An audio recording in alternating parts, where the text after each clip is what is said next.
Esse fundo imobiliário não é o que você pensa, tanto positiva quanto negativamente. Se por um lado ele tem mais diversificação do que parece, por outro ele tem mais riscos do que você imagina. No vídeo de hoje nós vamos falar dele, o XP Industrial ou XPIN 11. E como o próprio nome já diz, o seu segmento é industrial. Ele não é um fundo logístico e por isso ele não pode simplesmente ser comparado com fundos logísticos, embora muitos sites acabam classificando os fundos industriais e logísticos dentro do mesmo segmento.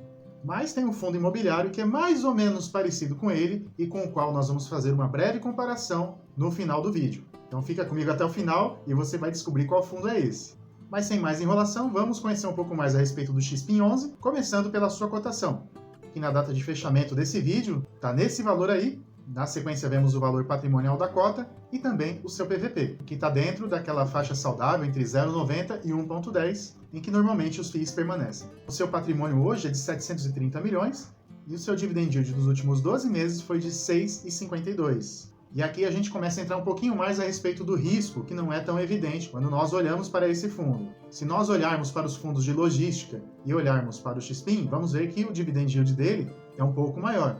Exatamente porque os riscos do segmento logístico e os riscos do segmento industrial são diferentes. Basicamente, um galpão logístico requer uma estrutura mais simples, para onde as mercadorias serão transportadas, armazenadas e de lá vão seguir para uma loja ou um centro de distribuição menor. Os fundos industriais, por sua vez, algumas vezes requerem uma estrutura específica, o que acaba envolvendo um pouco mais de custos, e quando um locatário deixa esse imóvel, às vezes esse imóvel não vai poder ser alugado para outro, a menos que haja algumas adaptações. Portanto, um fundo industrial ele tem mais riscos do que um fundo logístico. Mas daqui a pouquinho eu vou entrar no relatório e aí eu vou te mostrar dentro dos contratos dele outro ponto que traz um pouco mais de risco para o XPIN. Atualmente ele ocupa a 41ª posição do IFIX, tem mais de 50 mil cotistas e um volume diário de negociações na casa aí de R$1,5 milhão por dia. Isso retrato dos últimos 30 dias, portanto um fundo com bastante liquidez, então a liquidez aqui não é o problema. Dois pontos que eu quero ressaltar aqui a respeito dele vão aparecer aí na tela.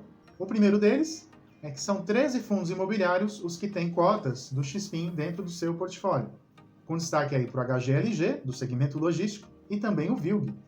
E aqui um lembrete para aqueles que acham que não tem problema comprar um fundo imobiliário com PVP muito elevado. Olha só o que aconteceu no final de 2019. O valor da cota deu aquela esticada gigantesca, chegando a bater R$207, e aí eu fico me imaginando quem comprou cota do XPIN a R$207 está chorando até hoje, porque veio a pandemia, o valor da cota despencou, foi lá para quase R$80, e mesmo com a recuperação que veio depois, ele não conseguiu nem de perto chegar próximo daquela valorização. Por isso que eu digo que a gente tem que sempre olhar o PVP e tentar comprar, né, numa faixa ali que seja aceitável. Entrando já aqui no portfólio do fundo, nós vemos quais são os ativos. Temos o Barão de Mauá, na divisa ali de Atibaia e Jarinu, na região de Jundiaí, o CEA, outro galpão na divisa de Atibaia e Jarinu. Temos outro ali na mesma imediação, que é o Gaia, e dois ativos em Jundiaí, o Jundiaí 1 e o Jundiaí 2, além do imóvel novo de Extrema, que foi adquirido pelo fundo depois da última emissão. Ele tem 6 ativos. E aí você vai me perguntar, puxa, mas por que eu compraria um fundo que tem apenas 6 ativos? Ele tem muito mais locatários do que parece, porque esses 6 ativos são divididos em módulos. São 33 módulos, dos quais 30 estão alugados, e é o que nós vemos aqui dentro do relatório.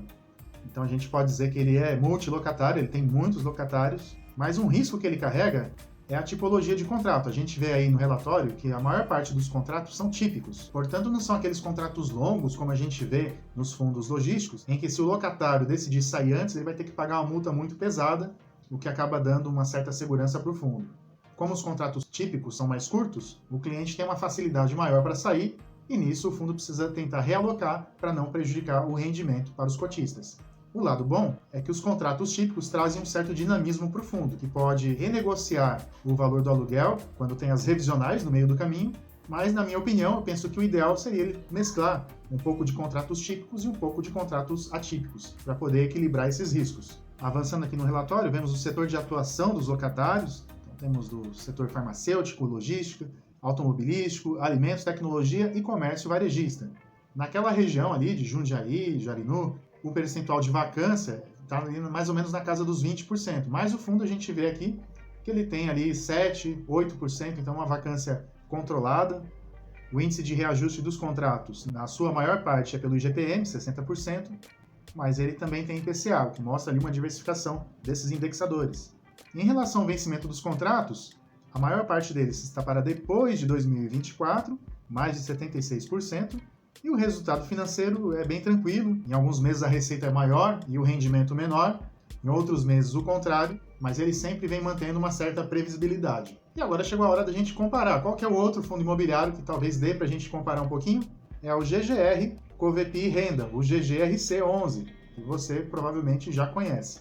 Eu não vou entrar em muitos detalhes sobre ele, porque eu já deixei aqui na descrição um vídeo que eu fiz lá atrás falando mais especificamente sobre ele. Se você não viu, depois passa lá para ver. E aproveitando, se você não é inscrito, se inscreve no canal. Então esse é o preço da cota dele hoje, o seu valor patrimonial está aí, e o seu PVP hoje está muito mais atrativo do que era há alguns meses atrás. E por que isso está acontecendo? O fundo hoje tem um patrimônio de 965 milhões, mas desses 965, praticamente 250 estão ali parados, porque teve uma emissão e o gestor está demorando um pouco para poder alocar esse recurso, ou seja, para comprar novos imóveis. Isso deixou muita gente chateada, muita gente triste. Teve gente que acabou saindo do fundo e o valor da cota acabou despencando, trazendo o PVP aí para baixo, o que para alguns pode ser uma oportunidade de entrada. Seu dividend yield dos últimos 12 meses foi de 6,88, ele ocupa a 33ª posição do IFIX, são mais de 90 mil cotistas e uma liquidez diária nos últimos 30 dias superior a 2 milhões e 700 mil reais. Portanto, um fundo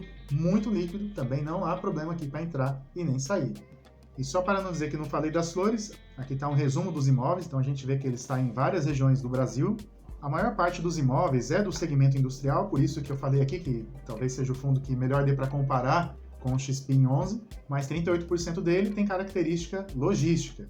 A maior parte das empresas, do setor de metalurgia, siderurgia ou química e petroquímica, 91% dos contratos estão indexados pelo IPCA, o que acaba sendo bom em momentos de instabilidade, porque o IPCA é um pouco mais constante do que o IGPM, e a gente vê aí que mais da metade dos contratos tem um vencimento muito longo, de 2028 ou 2030 para cima, o que confere certa segurança durante esse período. Mas, por se tratar do segmento industrial, tem um risco, sim, também, de que ao final do contrato, ou não haja renovação, ou que aquele cliente saia e você não consiga alugar para outro cliente, a menos que haja adaptações naquele imóvel, o que acaba envolvendo mais custos. Mais custo para o fundo é menos dividendo para você cotista.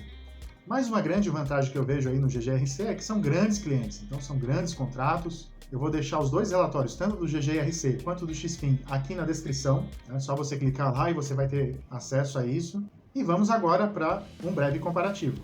Então temos de um lado aí o XPIN e de outro lado o GGRC. No quesito patrimônio, o GGRC leva melhor, ele também tem vacância zero, contra 7% do XPIN, e tem muito mais cotistas e liquidez. Então até aqui, 3-0 para ele. Em relação aos ativos, o XPIN tem menos, mas ele tem mais locatários do que o GGRC. Então, portanto, aí podemos dizer que ele ganharia, mas quando a gente fala de diversificação geográfica, o XPIN está restrito a uma região apenas, enquanto que o GGRC ele é multirregional. Então, na verdade, o GGRC também ganha nesse item.